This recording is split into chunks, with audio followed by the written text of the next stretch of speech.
तो अमेरिका ने जब से दुनिया भर पर टैरिफ का बोझ डाला है, तब से एक नई वैश्विक व्यापार धारा का आगाज हो गया है। यह कदम केवल अमेरिका की व्यापार नीति को ही नहीं, बल्कि पूरी दुनिया के देशों के आर्थिक संबंधों और रणनीतियों को भी चुनौती दे रहा है। खासकर भारत, जिसने ट्रंप की धमकियों और व्यापारिक दबावों के बीच अपनी रणनीतियों में बदलाव किए और अपनी आर्थिक ताकत का एक नया चेहरा दुनिया के सामने पेश किया। और अब अमेरिका दूसरों पर टैरिफ लगाकर खुद बुरी तरह फंस गया है, जबकि भारत को इससे काफी बड़ा फायदा होने वाला है। पूरी डेवलपमेंट क्या है, आइए समझते हैं आज की इस वीडियो में। लेकिन आगे बढ़ने से पहले इस वीडियो को एक लाइक करके चैनल को सब्सक्राइब जरूर कर लीजिए, क्योंकि यह आपके लिए सिर्फ 1 सेकंड का काम है, लेकिन इससे हमारी काफी बड़ी मदद होती है। दरअसल भारत की व्यापार रणनीति में हाल के समय में बड़े बदलाव देखने को मिल रहे हैं, जहां फरवरी महीने में देश का व्यापार घाटा 3 साल के सबसे निचले स्तर पर आकर 14.05 अरब डॉलर पर पहुंच गया, जो एक महत्वपूर्ण संकेत है कि भारत अपनी आर्थिक दिशा में बदलाव की दिशा में बढ़ रहा है। जबकि वाणिज्य और उद्योग मंत्रालय के आंकड़ों से यह साफ पता चलता है कि पेट्रोलियम निर्यात में 30% की गिरावट आई है, वहीं सोने के आयात में 60% से अधिक की कमी दर्ज की गई है, जो कि मुख्य रूप से 10 जनवरी को अमेरिका द्वारा रूस के तेल व्यापार पर लगाए गए प्रतिबंधों के कारण आई है, जिसके बाद भारत के पेट्रोलियम निर्यात में भारी कमी आई। हालांकि दिलचस्प बात यह है कि भारत ने पेट्रोलियम आयात में भी 26% की कमी दर्ज की है, जो अपने आप में एक अहम बदलाव को दर्शाता है।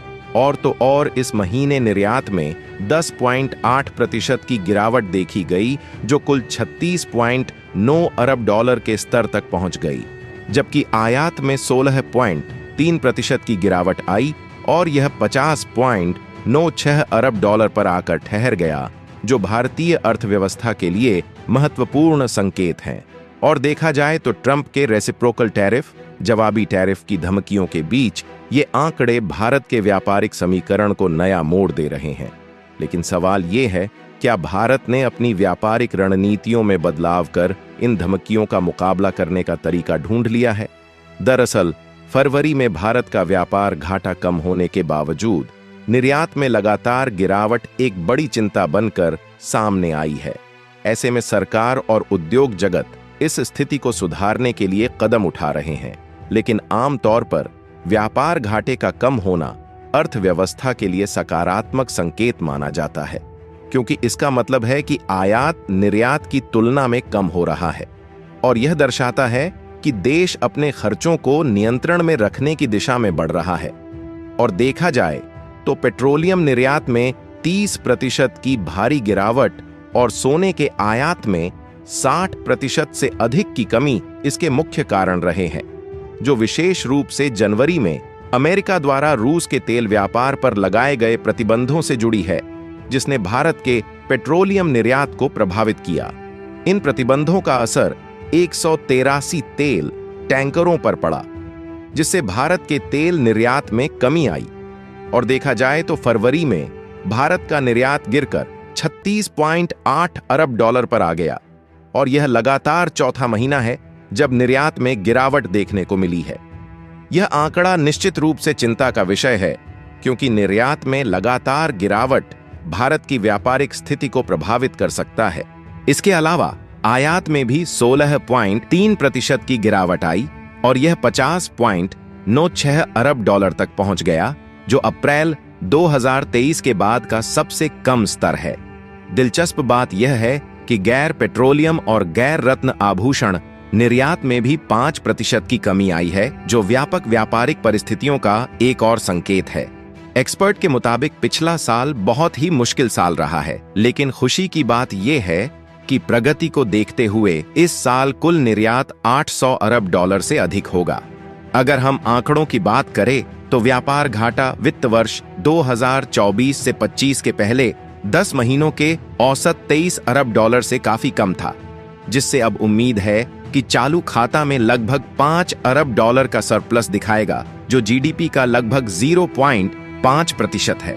0.5% की गिरावट आई और यह 2.2 अरब डॉलर तक पहुंच गया, जो एक बड़ा संकेत है कि इस क्षेत्र में भारत को नई दिशा में सोचना होगा।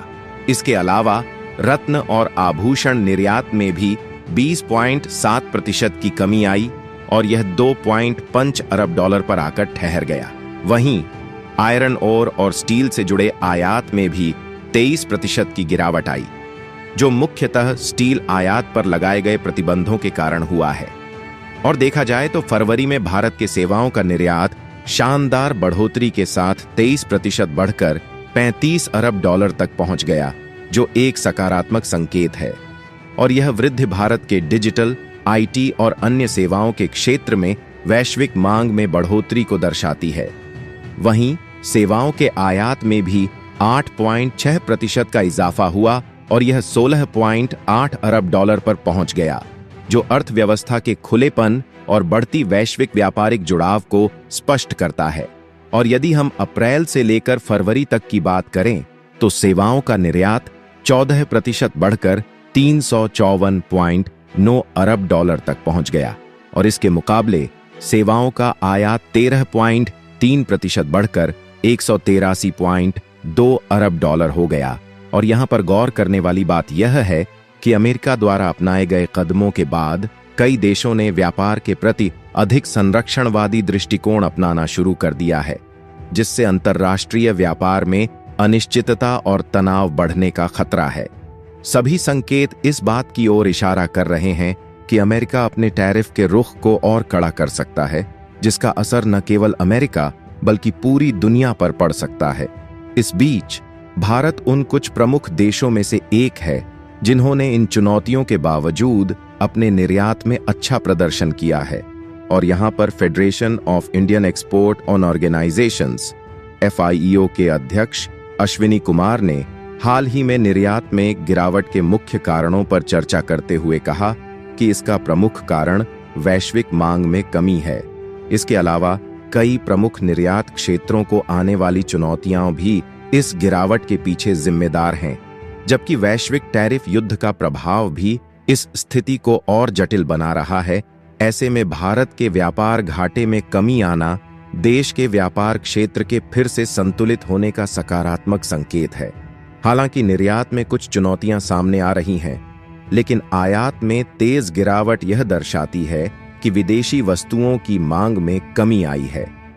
यह बदलाव घरेलू उद्योगों के लिए एक सुनहरा अवसर पेश करता है, क्योंकि इसका मतलब है कि अब भारतीय उत्पादों की मांग बढ़ने की संभावना है।